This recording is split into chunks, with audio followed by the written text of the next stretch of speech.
Chapter 14. The shock made me utter an exclamation. "What is the matter? What is the matter?" she asked in a strange voice. She was looking pale, and her eyes were dim. "What is the matter?" I re-echoed. "Why, the fact that you are here." "If I am here, I have come with all that I have to bring," she said.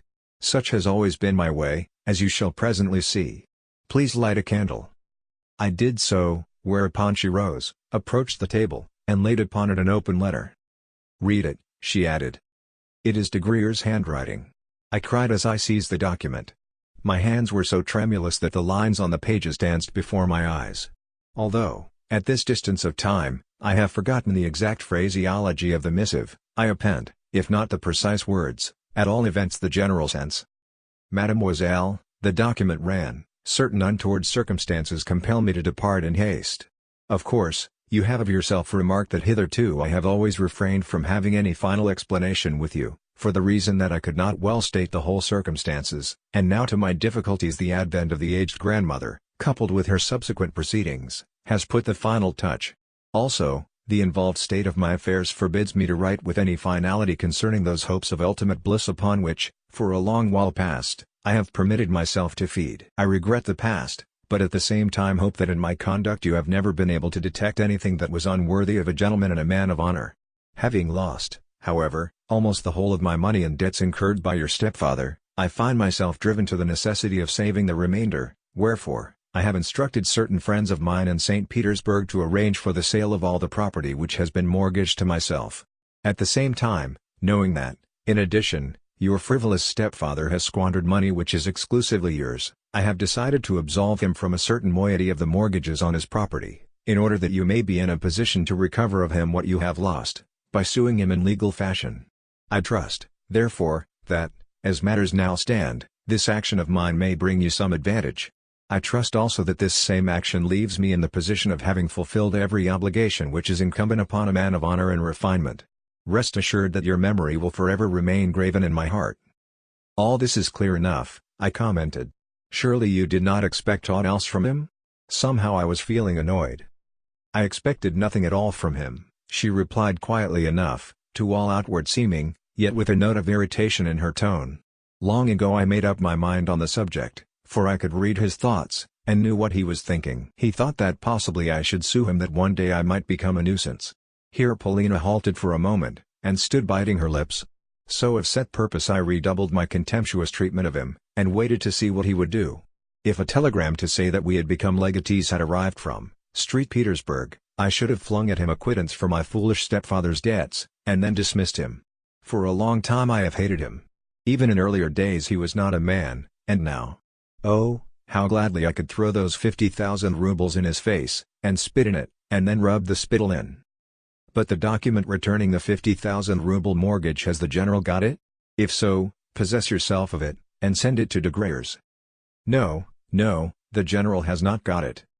Just as I expected. Well, what is the general going to do? Then an idea suddenly occurred to me. What about the grandmother? I asked. Polina looked at me with impatience and bewilderment. What makes you speak of her? Was her irritable inquiry. I cannot go and live with her. Nor, she added hotly, will I go down upon my knees to anyone. Why should you? I cried. Yet to think that you should have loved de Grier's. The villain, the villain. But I will kill him in a duel. Where is he now? In Frankfurt, where he will be staying for the next 3 days. Well, bid me do so, and I will go to him by the first train tomorrow, I exclaimed with enthusiasm. She smiled. If you were to do that, she said, he would merely tell you to be so good as first to return him the 50,000 francs. What, then, would be the use of having a quarrel with him? You talk sheer nonsense. I ground my teeth. The question, I went on, is how to raise the 50,000 francs. We cannot expect to find them lying about on the floor. Listen. What of Mr. Astley? Even as I spoke a new and strange idea formed itself in my brain. Her eyes flashed fire. What? You yourself wish me to leave you for him? She cried with a scornful look and a proud smile. Never before had she addressed me thus. Then her head must have turned dizzy with emotion, for suddenly she seated herself upon the sofa, as though she were powerless any longer to stand. A flash of lightning seemed to strike me as I stood there. I could scarcely believe my eyes or my ears. She did love me, then. It was to me, and not to Mr. Astley, that she had turned. Although she, an unprotected girl, had come to me in my room in an hotel room and had probably compromised herself thereby, I had not understood. Then a second mad idea flashed into my brain. "Polina," I said, "give me but an hour. Wait here just 1 hour until I return." "Yes, you must do so. Do you not see what I mean? Just stay here for that time." And I rushed from the room without so much as answering her look of inquiry. She called something after me, but I did not return. Sometimes it happens that the most insane thought, the most impossible conception, will become so fixed in one's head that at length one believes the thought or the conception to be reality. Moreover, if with the thought or the conception there is combined a strong, a passionate, desire, one will come to look upon the said thought or conception as something fated, inevitable, and foreordained, something bound to happen.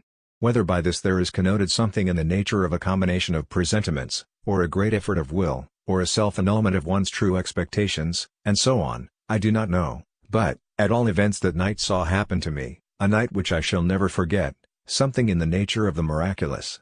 Although the occurrence can easily be explained by arithmetic, I still believe it to have been a miracle. Yet why did this conviction take such a hold upon me at the time, and remain with me ever since? Previously, I had thought of the idea, not as an occurrence which was ever likely to come about, but as something which never could come about.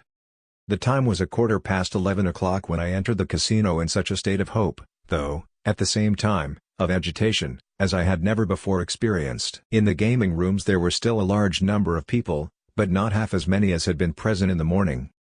At 11 o'clock there usually remained behind only the real, the desperate gamblers, persons for whom, at spas, there existed nothing beyond roulette, and who went thither for that alone.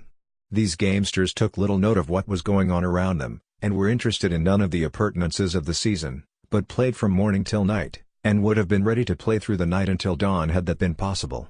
As it was, they used to disperse unwillingly when, at midnight, roulette came to an end.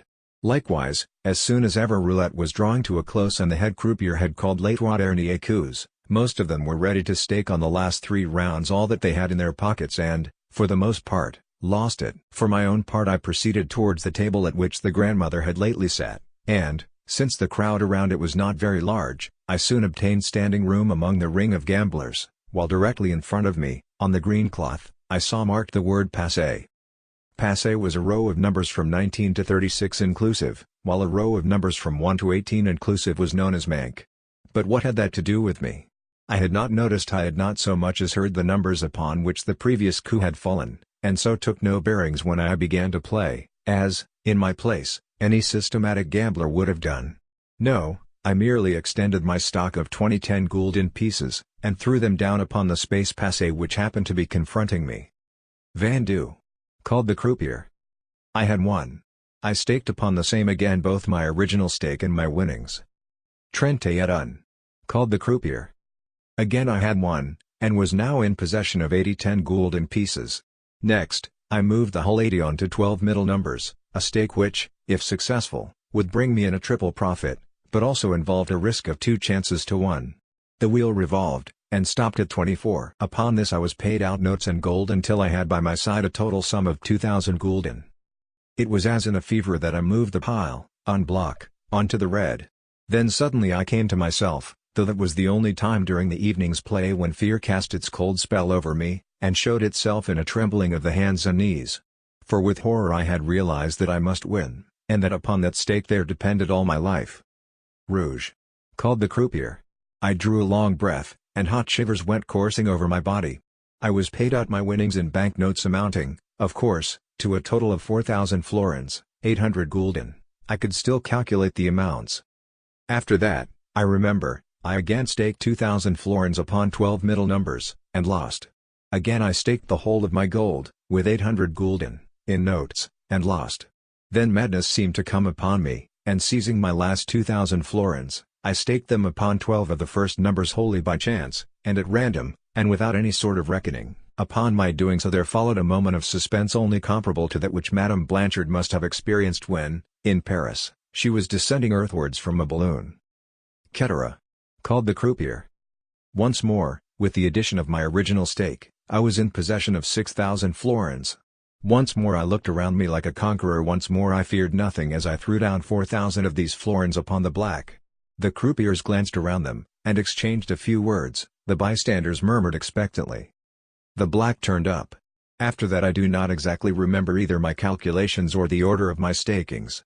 I only remember that, as in a dream, I won in one round 16,000 florins, that in the 3 following rounds, I lost 12,000, that I moved the remainder, 4,000, on to passe. Though quite unconscious of what I was doing, I was merely waiting, as it were, mechanically, and without reflection, for something, and won, and that, finally, 4 times in succession I lost. Yes, I can remember raking in money by thousands, but most frequently on the 12, middle numbers, to which I constantly adhered, and which kept appearing in a sort of regular order first, 3 or 4 times running, and then, after an interval of a couple of rounds, in another break of 3 or 4 appearances.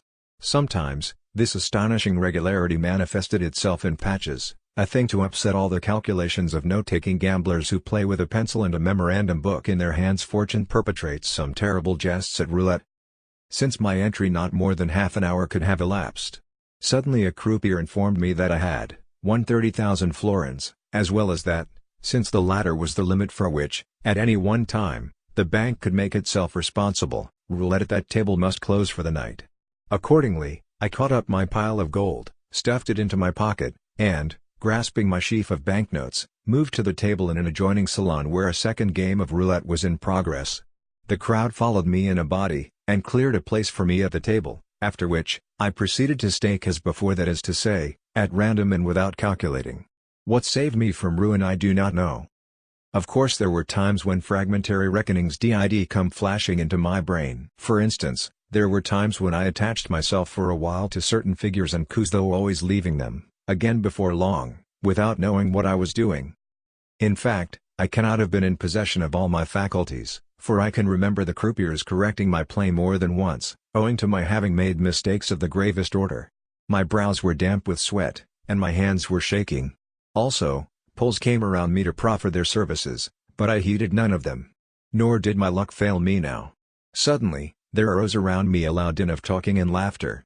"Bravo! Bravo!" was the general shout, and some people even clapped their hands. I had raked in 30,000 florins, and again the bank had had to close for the night. "Go away now, go away now," a voice whispered to me on my right. The person who had spoken to me was a certain Jew of Frankfurt, a man who had been standing beside me the whole while, and occasionally helping me in my play. "Yes, for God's sake go," whispered a second voice in my left ear. Glancing around, I perceived that the second voice had come from a modestly, plainly dressed lady of rather less than 30, a woman whose face, though pale and sickly looking, bore also very evident traces of former beauty. At the moment, I was stuffing the crumpled banknotes into my pockets and collecting all the gold that was left on the table. Seizing up my last note for 500 gulden, I contrived to insinuate it, unperceived, into the hand of the pale lady. An overpowering impulse had made me do so, and I remember how her thin little fingers pressed mine in token of her lively gratitude. The whole affair was the work of a moment. Then, collecting my belongings, I crossed to where Trente et Quarante was being played, a game which could boast of a more aristocratic public, and was played with cards instead of with a wheel. At this diversion the bank made itself responsible for 100,000 thalers as the limit, but the highest stake allowable was, as in roulette, 4,000 florins. Although I knew nothing of the game and I scarcely knew the stakes, except those on black and red, I joined the ring of players, while the rest of the crowd massed itself around me. At this distance of time I cannot remember whether I ever gave a thought to Polina. I seemed only to be conscious of a vague pleasure in seizing and raking in the banknotes which kept massing themselves in a pile before me. But, as ever, fortune seemed to be at my back. As though of set purpose, there came to my aid a circumstance which not infrequently repeats itself in gaming.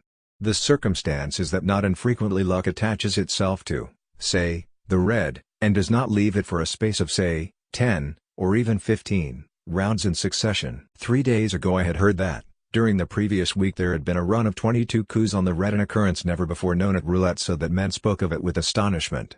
Naturally enough, many deserted the red after a dozen rounds, and practically no one could now be found to stake upon it.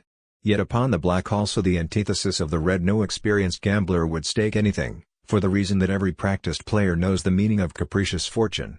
That is to say, after the 16th, or so, success of the red, One would think that the 17th coup would inevitably fall upon the black, wherefore, novices would be apt to back the latter in the 17th round, and even to double or treble their stakes upon it only, in the end, to lose. Yet some whim or other led me, on remarking that the red had come up consecutively for 7 times, to attach myself to that color. Probably this was mostly due to self-conceit, for I wanted to astonish the bystanders with the riskiness of my play. Also, I remember that strange sensation. I suddenly, and without any challenge from my own presumption, became obsessed with a desire to take risks.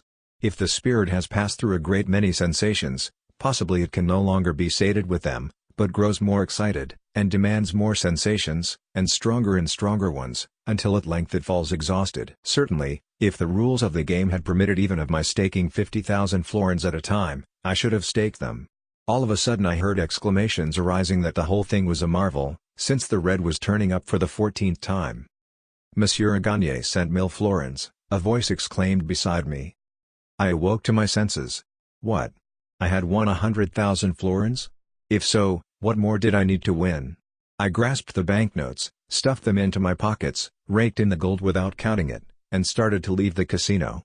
As I passed through the salons, people smiled to see my bulging pockets and unsteady gait, for the weight which I was carrying must have amounted to half a pood. Several hands I saw stretched out in my direction, and as I passed I filled them with all the money that I could grasp in my own. At length 2 Jews stopped me near the exit. "You are a bold young fellow," one said, "but mind you depart early tomorrow, as early as you can, for if you do not you will lose everything that you have won." But I did not heed them. The avenue was so dark that it was barely possible to distinguish one's hand before one's face, while the distance to the hotel was half a verst or so, but I feared neither pickpockets nor highwaymen. Indeed, never since my boyhood have I done that. Also, I cannot remember what I thought about on the way. I only felt a sort of fearful pleasure, the pleasure of success, of conquest, of power. How can I best express it? Likewise, before me there flitted the image of Polina, and I kept remembering, and reminding myself, that it was to her I was going, that it was in her presence I should soon be standing, that it was she to whom I should soon be able to relate and show everything. Scarcely once did I recall what she had lately said to me, or the reason why I had left her, or all those varied sensations which I had been experiencing a bare hour and a half ago. No, those sensations seemed to be things of the past, to be things which had righted themselves and grown old, to be things concerning which we needed to trouble ourselves no longer, since, for us, life was about to begin anew. Yet I had just reached the end of the avenue when there did come upon me a fear of being robbed or murdered. With each step the fear increased until, in my terror, I almost started to run. Suddenly, as I issued from the avenue, there burst upon me the lights of the hotel, sparkling with a myriad lamps. Yes, thanks be to God, I had reached home. Running up to my room, I flung open the door of it. Polina was still on the sofa, with a lighted candle in front of her, and her hands clasped. As I entered she stared at me in astonishment, for, at the moment, I must have presented a strange spectacle. All I did, however, was to halt before her, and fling upon the table my burden of wealth.